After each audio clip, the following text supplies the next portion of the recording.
Shalom everybody, hope you're doing well. Parshat Tazria-Metzora.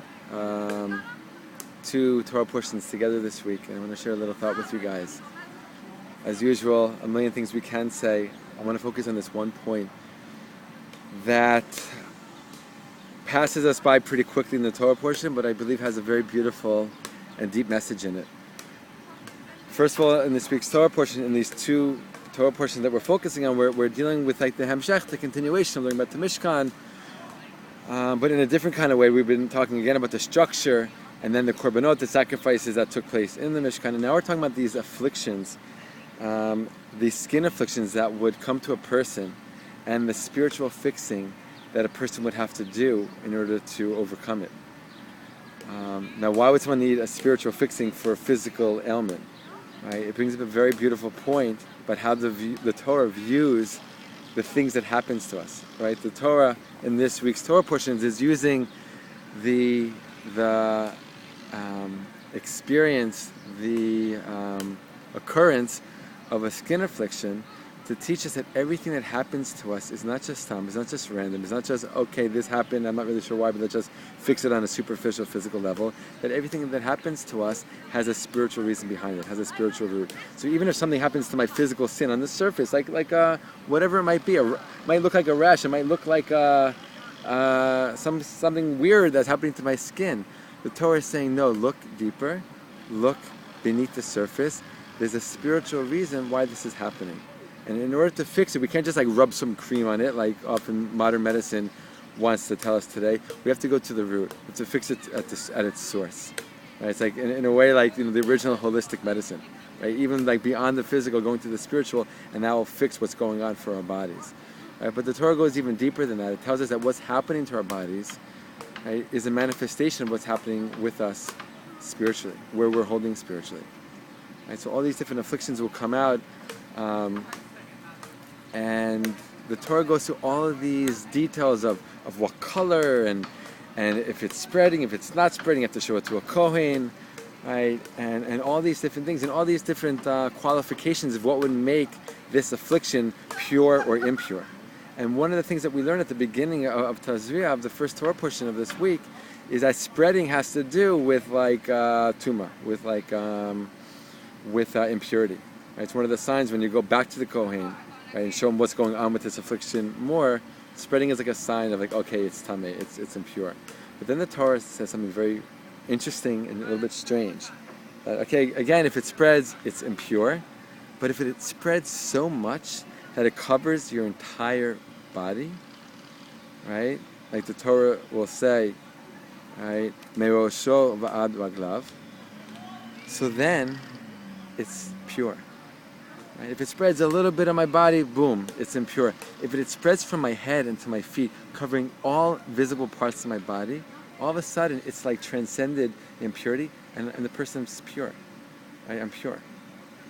Right? What's going on with that? If it spreads a little bit, it's impure. If it spreads like everywhere, boom, it's pure. And there's this like little like gem of a teaching here, right? I believe that's telling us that when everything becomes tameh, when everything becomes impure, when everything falls apart, when everything becomes broken, right, it's really just an opportunity to build again. And it's like everything gets renewed, everything gets cleansed, right? Things look like it's getting darker and darker and darker, but right before the new light, right before the dawn, is the darkest part of the night. Right before the purity comes, right, it's like spread so much, this impurity, it's so impure, and then it hits that last piece of the body that was yet to be impure, it covers that as well, and boom, it's like an eraser, it's like a restart button. Like kind of what we were talking about last week with Parshat Shmini, right? Everything just falls apart, boom, there's only one way to go, and that's up. It's to rebuild, it's to start all over again. Right? And sometimes when it seems like the darkest of the darkness has come, right, it's really just an entirely new beginning. Right? It's interesting, as I'm saying these words, even I'm thinking about this week in the Jewish calendar. This week we commemorated Yom HaShoah, right, Holocaust Remembrance Day, remembering the tragedy that took place so like yesterday in the larger scheme of things, just a few years ago, the darkest chapter of the history of the Jewish people, right? And what happened right after that? Like on some level, the beginning of redemption. the beginning of the redemption of the Jewish people. The darkest of the darkest of all the things that have befallen the Jewish people that have happened to us, right? The Shoah was the darkest. And like right after that, not that the process didn't begin after that, for decades before the Shoah, we're in process of coming back to our land, rebuilding ourselves in our holy homeland. But right after that, boom, like things start to come together in a much quicker way, right?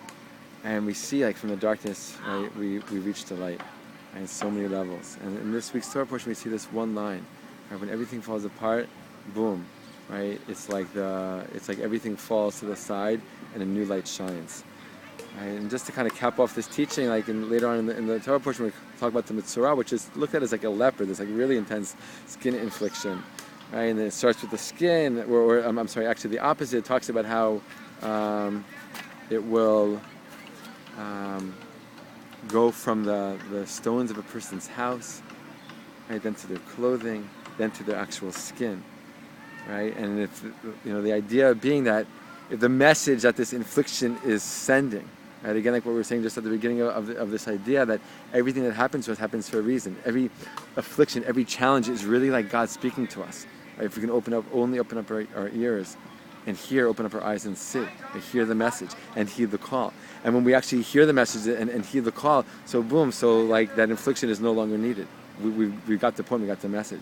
But when we don't get it, right, in this example where it starts in the house and we didn't understand the spiritual reason behind it, we just thought it was something physical. We thought it was like superficial, I have to like wash my wall, it'll go away, it'll never come back. But then it comes back, and then it actually comes back closer, it comes back to our clothing.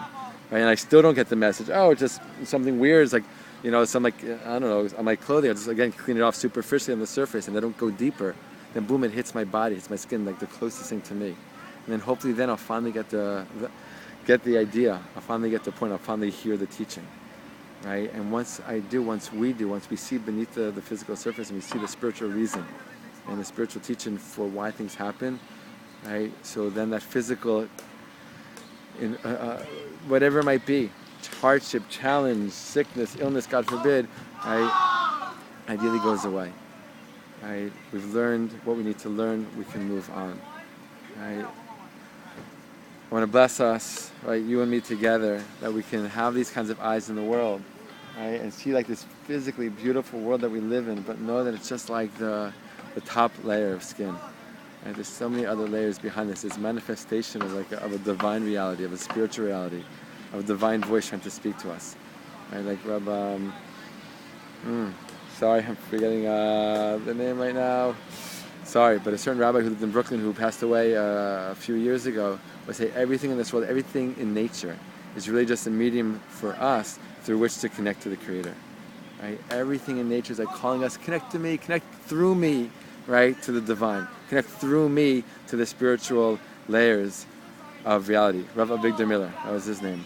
Right? So we should be blessed to have these kinds of eyes, to read reality with spiritual eyes, right?